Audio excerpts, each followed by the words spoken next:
معزز ناظرین السلام علیکم۔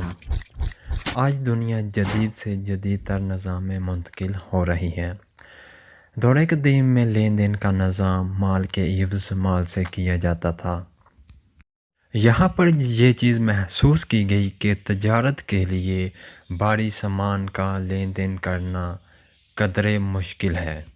جیسا کہ اگر کسی کو کوئی چیز کی تجارت کرنی ہو تو اس کے بدلے میں اسے اناج یا سونا چاندی وغیرہ سے ایکسچینج کرنا پڑتا تھا۔ پھر اس نظام میں کچھ تبدیلی آئی اور لین دین تجارت کا نظام سکے اور کرنسی نوٹس پر آ گیا۔ تجارت کے لیے کرنسی نوٹ اور سکے استعمال ہونا شروع ہو گئے۔ جو انسان ترقی کرتا گیا ویسے ویسے کرنسی نوٹ اور سکے چوری ہونے کا بھی خطرہ بڑھتا گیا۔ ان ساری مشکلات کو پیش نظر رکھتے ہوئے بات یہاں پر ختم نہیں ہوئی، بلکہ اس کے بعد ATM کارڈ، ڈیبٹ کارڈ اور کریڈٹ کارڈ اور بینک سسٹم جاری کیا گیا، جس کے ذریعے آپ اپنی ایک کلک کر یہاں سے وہاں ٹرانزیکشن بہت ہی آسانی سے کر سکتے ہیں۔ جیسے جیسے انسان فزیکلی پروگریس کرتا گیا ویسے ویسے ٹرانزیکشن سسٹم کو سیکیور بنانے کے لیے کوششیں جاری رکھی گئیں۔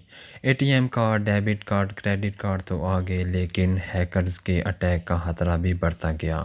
مختلف قسم کے ہیکرز بھی مارکیٹ میں آ گئے جو آپ کے ATM کارڈ اور بینک اکاؤنٹس وغیرہ کو بہت آسانی سے ہیک کرتے ہیں اور پورے کی پوری اماؤنٹ جاتی رہتی ہے۔ اس پوائنٹ پہ میں آپ کو لانا چاہتا تھا کہ 2009 میں ستوشی ناکاموٹو نامی آدمی نے ایک کرنسی لانچ کروائی جس کو ڈیجیٹل کرنسی کہا جاتا ہے، جس کا فزیکلی کوئی وجود نہیں ہے۔ اس کو بنانے والے کے بارے میں بھی کوئی حتمی رائے نہیں ہے، بلکہ اس کا نام ایک امیجینیشن کے طور پر سامنے آیا ہے۔ ڈیجیٹل کرنسی ایک ایسی کرنسی ہے جو کسی کے کنٹرول میں نہیں ہوتی۔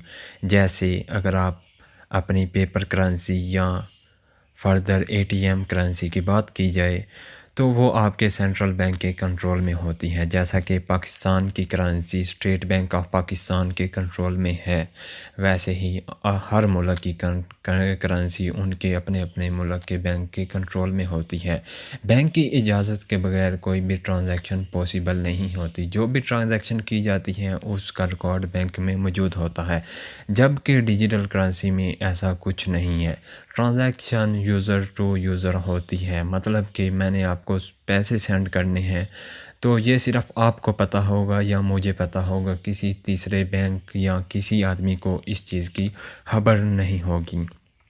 جس طرح ڈیجیٹل کرنسی کا کوئی وجود نہیں، مگر اس کو رکھنے کے لیے کوئی نہ کوئی والیٹ کا ہونا ضروری ہے۔ جس طرح ہم اپنی پیپر کرنسی کو اپنے پاکٹ والیٹ میں رکھتے ہیں، ویسے ہی ڈیجیٹل کرنسی کو رکھنے کے لیے ڈیجیٹل والیٹس ہوتے ہیں۔ ڈیجیٹل کرنسی میں سب سے فیمس کرنسی بٹ کوائن، جو کہ سب سے پہلے ایجاد کیا گیا ستوشی ناکاموٹو کی طرف سے۔ اگر بٹ کوائن کی پرائز پریڈکشن کی بات کی جائے تو 2009 میں جب اس کی ایجاد ہوئی تھی اس وقت بٹ کوائن کی پرائز $0.1 تھی، مطلب کہ 10 روپے ہمارے پاکستانی۔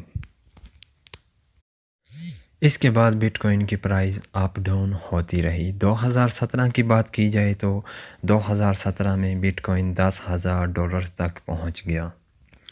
دنیا دیکھ کر حیران رہ گئی کہ ایک کرنسی جس کی قیمت صرف $0.1 10 روپے پاکستانی بنتی تھی، وہ اتنے کم عرصے میں $10,000 تک پہنچ گیا۔ بات یہاں پر ہی ختم نہیں ہوتی۔ 2020 کی بات کی جائے تو 2020 میں بٹ کوائن کا ریٹ $50,000 سے بھی کراس کر گیا، اور پھر 2021 ہمارے موجودہ دور میں بٹ کوائن اور اپ ہوتا رہا۔ اس میں کم ڈاؤن اپ ڈاؤن تو آتے رہے، لیکن زیادہ انکریزز کے چانسز زیادہ سامنے آئے، تو 2021 میں اس کی پرائز $61,000 سے بھی اوپر چلی گئی۔ آج بٹ کوائن کی پرائز $57,823 پر ہے۔ یہ اپ ڈاؤن ہوتی رہتی ہے۔ آنے والے وقتوں میں سارا سسٹم، ٹرانزیکشن سسٹم اور پیمنٹ سسٹم، لین دین کا سسٹم ڈیجیٹل کرنسی کی طرف موو ہو رہا ہے۔ دنیا بہت تیزی سے اس طرف موو ہو رہی ہے، لیکن افسوس کی بات یہ ہے کہ جس طرح اس کے حق میں بولنے والے افراد کی تعداد زیادہ ہے، ویسے ہی اس کے خلاف بولنے والے افراد کی تعداد بھی زیادہ ہے، کیونکہ بٹ کوائن ڈیجیٹل کرنسی، اس میں کسی قسم کا تیسرا فرد انوالو نہیں ہو سکتا۔ اسی لحاظ سے گورنمنٹ کو مختلف قسم کے خدشات لاحق ہوتے رہتے ہیں کہ بٹ کوائن کے ذریعے منی لانڈرنگ بھی ہو سکتی ہے۔ اب سوال یہ پیدا ہوتا ہے کہ ہم ڈیجیٹل کرنسی کو کیسے خرید سکتے ہیں اور کیسے سیل کر سکتے ہیں۔ جی ہاں، جیسا کہ بٹ کوائن ایک ڈیجیٹل کرنسی ہے، ایسے ہی ڈیجیٹل والیٹ بھی موجود ہیں جس میں ہم اپنے بٹ کوائن یا ڈیجیٹل کرنسی کو سیو کر سکتے ہیں۔ پاکستان میں سب سے فیمس جو ڈیجیٹل کرنسی کا پلیٹ فارم مہیا کرتا ہے وہ ہے بائنینس، جس میں ہم کرپٹو کرنسی کو خرید بھی سکتے ہیں اور سیل بھی کر سکتے ہیں۔ اس کے بعد بلاک چین، جس میں ڈیجیٹل کرنسی کی ٹرانزیکشن کی جاتی ہے اور کوائن بیس پاکستان میں یوز کیے جاتے ہیں۔ بٹ کوائن کے علاوہ 20,000 پلس کوائنز مارکیٹ میں آ چکے ہیں جن کا سسٹم بالکل بٹ کوائن کی طرح ہے۔ ان تمام کوائنز کی ٹریڈ ہم نے جو ایکسچینجر ڈسکس ہو چکے ہیں ان میں ہم کر سکتے ہیں۔